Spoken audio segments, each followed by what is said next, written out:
الضالين آمين.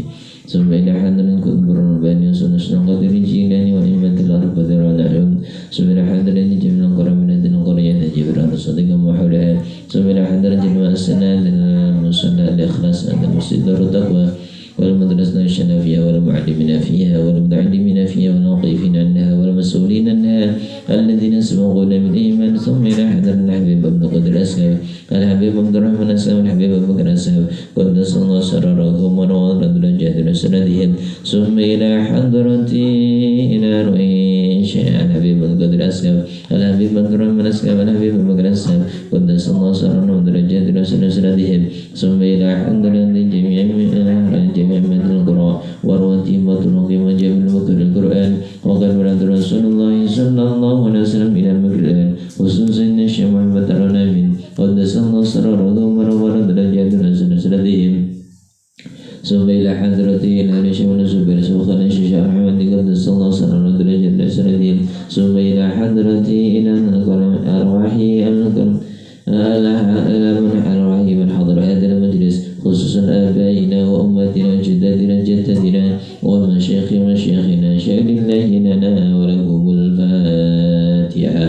أعوذ بالله من الشيطان الرجيم. بسم الله الرحمن الرحيم. الحمد لله رب العالمين الرحمن الرحيم مالك يوم الدين إياك نعبد وإياك نستعين اهدنا الصراط المستقيم صراط الذين أنعمت عليهم غير المغضوب عليهم ولا الضالين. رب اغفر لي ولوالدي وللمؤمنين آمين. إن الحمد لله نحمده ونستعينه ونستغفره ونعوذ بالله من شرور أنفسنا ومن سيئات أعمالنا. من يهده الله فلا مضل له ومن يضلل فلا هادي له. أشهد أن لا إله إلا الله وحده لا شريك له وأشهد أن سيدنا محمدا عبده ورسوله لا نبي بعده. رب اشرح لي صدري ويسر لي أمري واحلل عقدة من لساني يفقهوا قولي. رضينا بالله ربا وبالإسلام دينا وبمحمد نبيا ورسولا. أما بعد.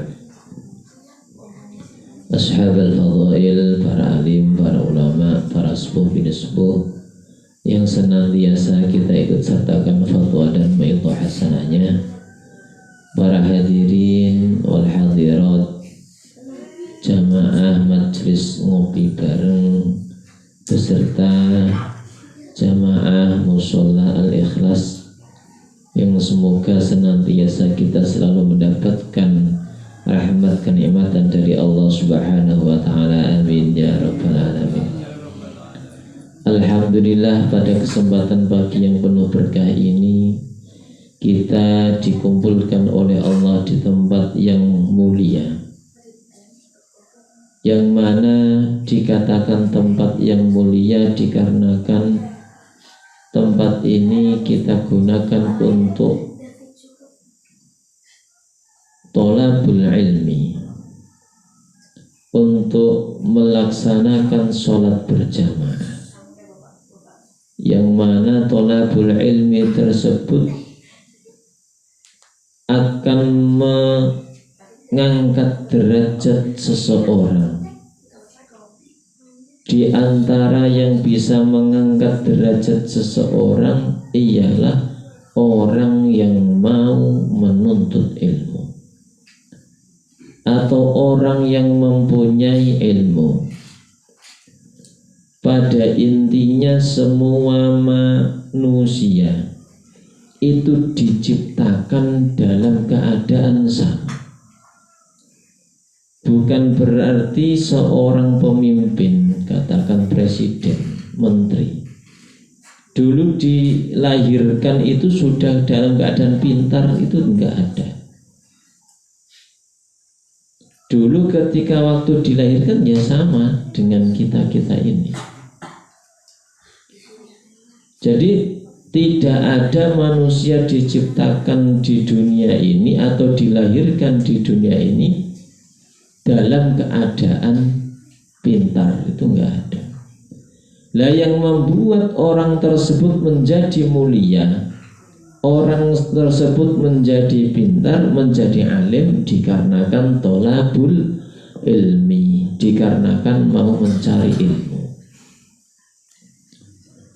Sebagaimana firman Allah di dalam Al-Quran, yarfa'illahu alladhina amanu minkum walladhina utul ilma darajat. Yarfa'illahu alladhina amanu, Allah akan mengangkat derajat, Allah akan mengangkat, yaitu kepada orang-orang yang beriman. Yarfa'illahu alladhina amanu minkum, dari kalian, dari sebagian dari kalian, walladzina utul ilma, dan orang-orang yang mempunyai ilmu. Diangkat apanya? Yaitu walladzina utul ilma darajat. Jadi orang yang akan diangkat derajatnya oleh Allah yaitu orang yang mau menuntut ilmu. Ibaratnya kita ini dilahirkan di muka bumi ini adalah sebuah botol, sebuah tempat. Tergantung dari kita, tubuh kita ini diisi apa, itu tergantung dari kita. Apakah kita isi dengan air, minta maaf, comberan,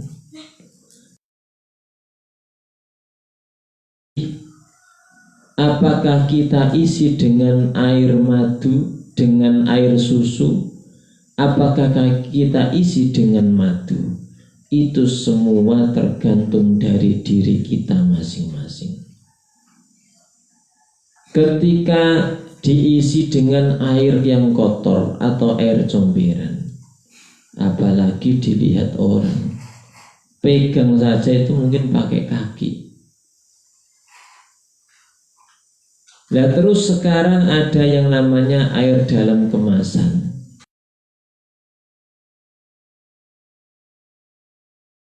Satu botolnya, itu pun botol yang sedang.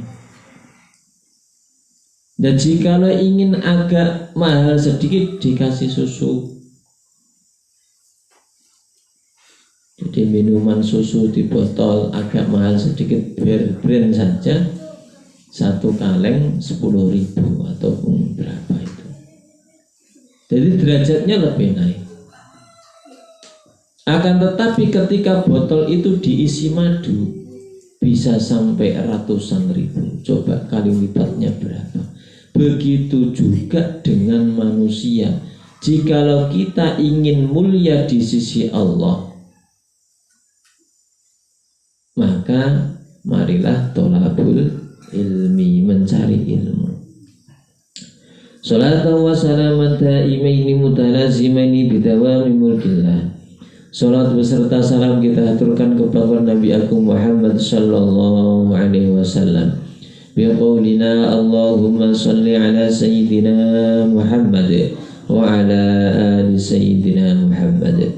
Semoga dengan berkah bacaan sholawat tersebut, yang mana sholawat tersebut itu adalah sebagai syafaat, sebagai penolong kita nanti fi yaumil qiyamah, di alam kubur, dan semoga kelak kita diakui sebagai umat Rasulullah dan mendapatkan syafaatnya, lebih syafaatul ulma, amin ya rabbal alamin.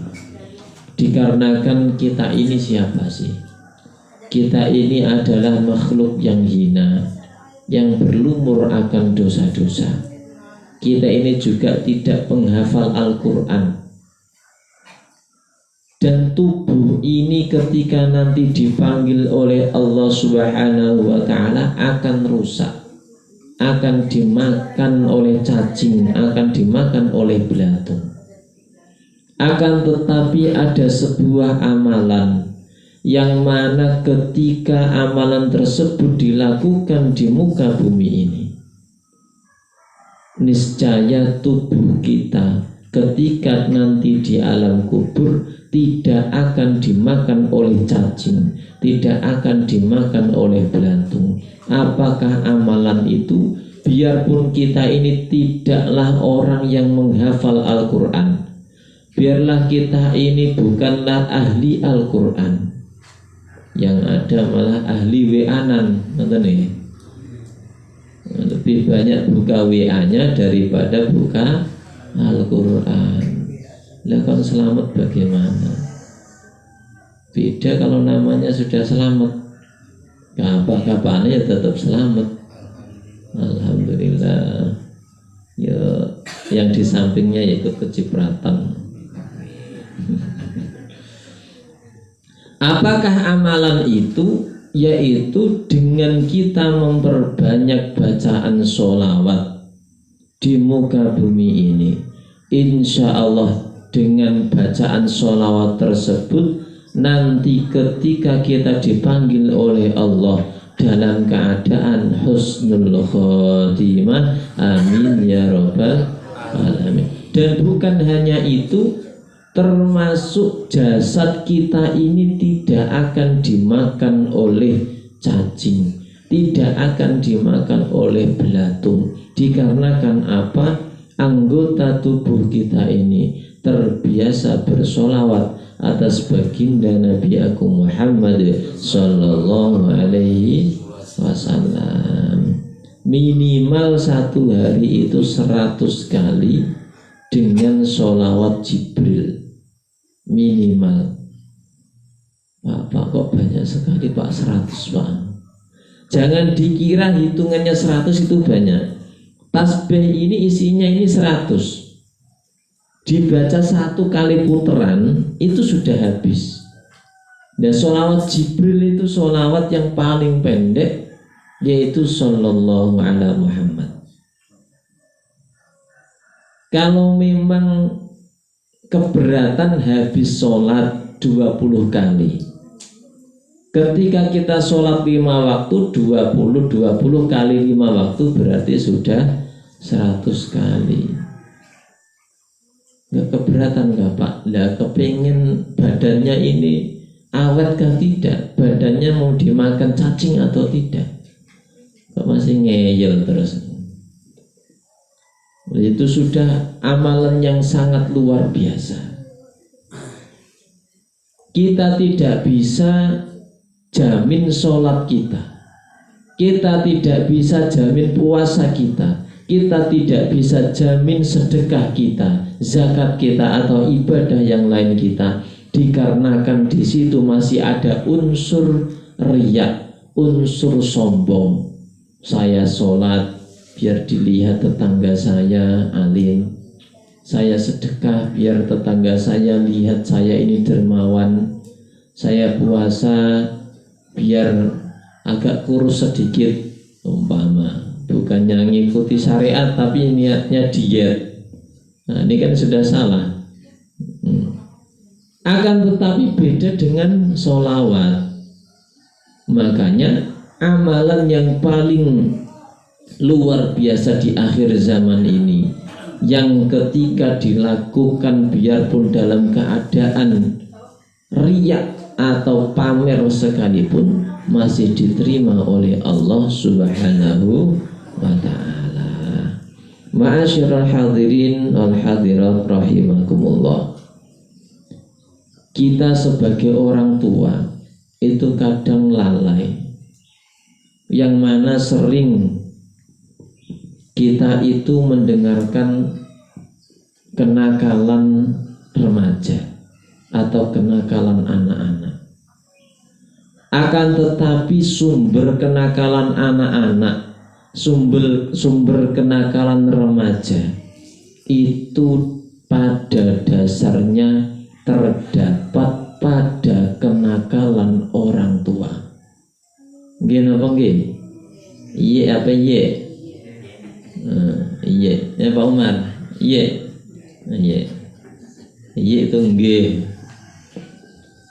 Jadi jangan salahkan anak kita ketika dia tidak mau belajar, tidak mau membaca Al-Quran, tidak mau menuntut ilmu. Dikarenakan apa? Orang tuanya itu tidak mengajari. Yang ada apa? Hanya sekedar kasih teori. Nak ke masjid, nak ke musola, nak ngaji, tapi nggak pernah kasih contoh. Ya kalau cuman suruh-suruh saja anak kita yang TK juga bisa. Pak ambilkan minum, Pak ambilkan makan, bisa. Nah ini yang perlu kami luruskan, bahwasannya ketika ada istilah kenakalan anak, kenakalan remaja, itu yang salah bukan anaknya, yang salah bukan remajanya, akan tetapi yang salah orang tuanya. Sedikit sadar, yang salah itu orang tuanya, bukan anak-anaknya. Lah kok bisa? Bagaimana cara kita mendidik anak kita agar supaya sesuai dengan syariat Islam? Nah, ini yang perlu kita gali, yang perlu kita cermati. Dikarenakan sebagaimana hadis Rasulullah Shallallahu Alaihi Wasallam, sesungguhnya ketika anak dilahirkan itu dalam keadaan suci, entah itu anaknya orang Islam, entah itu anaknya orang non-Islam, selama dia sebelum balik maka hukumnya suci. Biarpun anaknya non-Islam, itu masih suci. Lah yang menjadikan Yahudi maupun Nasrani maupun Islam itu tergantung orang tuanya. In kana Yahudiyan au Nasraniyan au Musliman. Jadi yang menjadikan anak itu seorang Yahudi, Nasrani ataupun Muslim itu tergantung dari orang tuanya. Dalam kita mengajari anak itu nggak usah banyak dalam arti teori, nggak usah banyak perintah, tinggal kita kasih contoh saja, otomatis anak itu dengan sendirinya akan ikut. Habis maghrib seumpama di rumah, nak ngaji, tapi bapaknya main HP, nonton TV, ngedebus, teras. Lah kok suruh anaknya ngaji? Bapaknya nggak mau ngaji. Nah itu yang perlu diluruskan, bahwasannya ketika anak-anak kita itu kita kasih contoh, maka dengan sendirinya anak-anak kita nanti mengikuti kebiasaan dari orang tua. Dan kita nggak usah muluk-muluk bicara masalah surga dan neraka. Dikarenakan apa? Surga dan neraka ketika kita di dunia itu sudah bisa kita lihat dari perilaku anak kita. Soleh dan tidaknya anak kita itu menentukan status orang tuanya nanti di akhirat. Soleh dan tidaknya anak kita itu menentukan masa depan kita ketika kita dipanggil oleh Allah Subhanahu wa ta'ala. Dikarenakan anak yang soleh ini adalah investasi amal ketika kita dipanggil oleh Allah Subhanahu wa ta'ala. Boleh kita mengejar dunia, akan tetapi itu bukan yang utama. Bukan berarti kita tidak butuh dunia, tidak. Rizki itu sudah dipasti oleh Allah, sudah ditentukan oleh Allah Subhanahu wa Ta'ala ketika si janin jabang bayi itu terdapat di rahim seorang ibu umur 4 bulan. Itu sudah dijatah. Lah kewajiban manusia di muka bumi ini yaitu beribadah kepada Allah Subhanahu wa Ta'ala.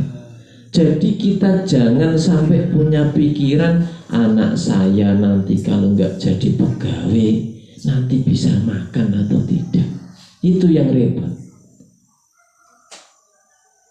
Jadi tidak memikirkan anak saya ketika saya tinggal nanti ibadah atau tidak, tapi yang dipikir nanti kalau saya tinggal itu kira-kira makankah tidak. Makanya disekolahkan yang tinggi-tinggi agar supaya nanti tembus jadi pegawai. Dan memangnya yang bisa makan hanya pegawai saja. Nah, itu yang paradigma atau pola pikir orang tua yang perlu diubah. Jadi seperti itu. Jadi hidup di muka bumi ini tujuannya itu untuk ibadah.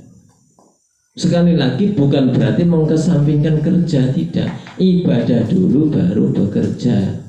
Sholat 5 waktu, puasa, sedekah, zakat dan sebagainya. Baru kita melakukan aktivitas dunia. Nah, ketika kita ingin anak kita soleh, solihah, itu juga termasuk makanannya harus dijaga. Jangan asal-asalan ketika kita kerja.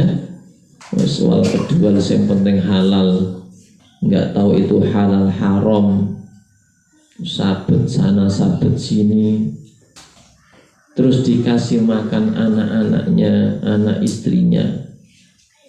Nah, bagaimana anak kita nurut?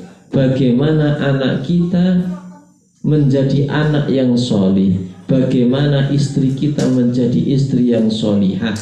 Kalau kita dalam mencari maisha, dalam mencari pendapatan untuk nafkah asal-asalan, tidak memperhitungkan yaitu halal dan haram. Ketika ingin mencetak anak-anak kita anak yang nurut, anak yang berbakti, itu bukan hanya jasadnya saja yang diberitahu. Begitu juga dengan istri kita. Ketika kita menginginkan istri kita solihah, anak kita solihah nurut, yang perlu diketahui bahwasannya di dalam tubuh ini itu terdapat ruh. Kebanyakan selama ini orang hanya memberi nasihat itu untuk jasadnya saja. Dikasih tahu ketika dia sadar. Maksudnya semua orang, kebanyakan orang ini lupa bahwasannya di dalam jasad tersebut itu ada ruh. Nah, caranya menasihati bagaimana? Didoakan, dihadiahi Fatihah. Pak, bukannya Fatihah itu untuk orang meninggal? Enggak. Biarpun masih hidup, bisa orang itu dihadiahi Fatihah. Makanya kemarin ada orang mau kabur ke Lampung, awas kalau kabur ke Lampung tak hadiahi Fatihah dari sini. Berkah Fatihah enggak jadi ke Lampung jajan. Coba dasarnya Fatihah itu belum di Fatihah kemarin. Kalau jadi di Fatihah enggak bingung ke Lampung balik nel. Jadi ketika kita ingin mencetak istri kita, mungkin kalau ibu-ibu suami kita, Pak, suami saya kok wangil ya kandanan itu, suruh jamaah saja kok susah atau apa gitu. Di Fatihah itu, di Fatihah. Kalau pas tidur diajak bicara, Pak, ayo memperbaiki ibadah kita, meningkatkan keimanan kita, sholat jamaah bareng Pak. Begitu juga sebaliknya dengan bapak-bapak. Bojone kok terus ngeyel gini. Kalau pas tidur dibilangin. Dikarenakan apa? Di bawah alam sadar dia ketika dikasih tahu itu akan merekam dalam mindsetnya. Ditambah lagi didoakan, difatihai, termasuk anak-anak kita. Jadi bukan hanya kita mendidik jasadnya saja, akan tetapi kita juga mendidik ruhnya agar supaya menjadi seorang yaitu yang beribadah, berkepribadian akhlakul karimah. Amin ya rabbal alamin. Karena ilmu seperti ini itu langka. Langka dalam arti apa? Taunya yang penting anak sekolah, anak ngaji, iya apa tidak? Akan tetapi lupa, dikira kalau sudah dipasrahkan Pak Ustadz, nanti anak saya pasti jadi pinter ngaji. Belum tentu. Nah karena apa? Sebagai orang tua tidak mendoakan anaknya. Dari rumah sana Ustadz itu bengkel anak ngapain? Anak beler kirim Pak Ustadz saya pasrah bongkan Pak ngeluh. Kowe sing enak kelon karo bojomu, Ustadz sing kon ngurmati anaknya. Aduh itu. Jadi antara pendidik sama orang tua itu kerjasama. Yang Pak Ustadznya, gurunya ini didik secara zahir, secara jasmani, kasih pelajaran, kasih ngaji, kasih didik akhlak, fikih dan sebagainya. Dan tugasnya orang tua ini didik secara ruhani. Ketika kita ingin anak kita menjadi anak yang nurut, keluarga kita menjadi keluarga yang sakinah, mawaddah, warahmah, amin ya rabbal alamin. Pada intinya ketika kita menginginkan keluarga kita, yaitu istri kita, anak-anak kita, suami kita, kita tunjukkan bukan hanya sekedar kata-kata, akan tetapi dengan realita, dengan bukti yang nyata. Kita berikan contoh sebagaimana Rasulullah dalam berdakwah itu bukan hanya memberikan fatwa-fatwanya saja, akan tetapi beliau mendapatkan julukan uswatun hasanah, yaitu suri tauladan yang baik. Dengan Rasulullah memberikan contoh, dengan memberikan akhlak yang mulia, maka orang-orang itu tertarik akan masuk Islam. Begitu juga dengan kita, ketika kita ingin berdakwah dan dalam lingkup kecil keluarga kita, mari kita berikan contoh. Ketika anak kita ingin rajin membaca Al-Quran, kita juga harus memberikan contoh membaca Al-Quran. Ketika anak kita ingin rajin belajar, menjadi anak yang solih, doakanlah dia. Kirimi hadiah Fatihah untuk ruh dan jasadnya, agar supaya kelak menjadi putra putri yang solih dan solihah, menjadi kebanggaan keluarga, agar berguna bagi agama nusa dan bangsa. Amin ya rabbal alamin. Al-Fatihah. A'udzubillahi minasyaitonir rajim. Bismillahirrahmanirrahim. Alhamdulillahirabbil alamin arrahmanir rahim maliki yaumiddin. Iyyaka na'budu wa iyyaka nasta'in ihdinas siratal mustaqim siratal ladzina an'amta 'alaihim ghairil maghdubi 'alaihim waladdallin. Amin. A'udzubillahi minasyaitonir rajim. Bismillahirrahmanirrahim. Alhamdulillahirabbil alamin hamdan na'imin hadi syekh sultani subhanaka la nuhsi sanana 'alaika kama anta asnita 'ala nafsi. Allahumma salli ala sayyidina Muhammadil fatih lima ughliqa wal khatim lima sabaqa wa nasal haqqa bil haqq wa hadina siratal mustaqim. Sallallahu alaihi wa qadri miqdaril azim. Allahumma nas'aluka ilman nafi'an warzuqni fahma wa 'amalan shalihan taqabbala wa rizqan wasi'an mubarakan tayyiban. Allahumma ij'alna wa awladana wa talamidana wa azwajatana wa jiranana wa jama'atina wa ahlana min ahli al-ilmi wal khair wa min ahli al-Qur'an wa min ibadika as-salihin wa min ibadika al-muttaqin. ومن عبادك المخلصين ولا تجعلنا وإياهم من أهل الشر والضير. ربنا هب لنا من أزواجنا وذرياتنا قرة أعين واجعلنا للمتقين إماما. اللهم اهد قومي فإنهم لم يعلمون. اللهم اهد قومي فإنهم لم يعلمون. اللهم اهد قومي فإنهم لم يعلمون. اللهم لا تدع لنا في مقامنا هذا ذنبا إلا غفرته ولا عيبا إلا أصلحته ولا هما إلا فرجته ولا مريضا إلا شفيته ولا دينا حاجة الآخرة إلا قضيته برحمتك يا أرحم الراحمين. ربنا تقبل منا إنك أنت السميع العليم وتب علينا يا مولانا إنك أنت التواب الرحيم. اللهم اجعلنا جمعنا جمعة مرحوما وتفرقنا تفرقا معصوما. اللهم إنا نسألك رضاك والجنة ونعوذ بك من سخطك النار. ربنا آتنا في الدنيا حسنة وفي الآخرة حسنة وقنا عذاب النار. صلى الله على سيدنا محمد وبارك وسلم. سبحان ربك رب العزة عما يصفون وسلام على المرسلين والحمد لله رب العالمين. الفاتحة. أعوذ بالله من الشيطان الرجيم. بسم الله الرحمن الرحيم. الحمد لله رب العالمين الرحمن الرحيم مالك يوم الدين. إياك نعبد وإياك نستعين اهدنا الصراط المستقيم صراط الذين أنعمت عليهم غير المغضوب عليهم ولا الضالين. Demikian yang dapat kami sampaikan. Apabila ada tutur kata kami yang kurang berkenan, kami mohon maaf yang sebesar-besarnya. Walafu minkum. Wassalamualaikum warahmatullahi wabarakatuh. Mungkin dari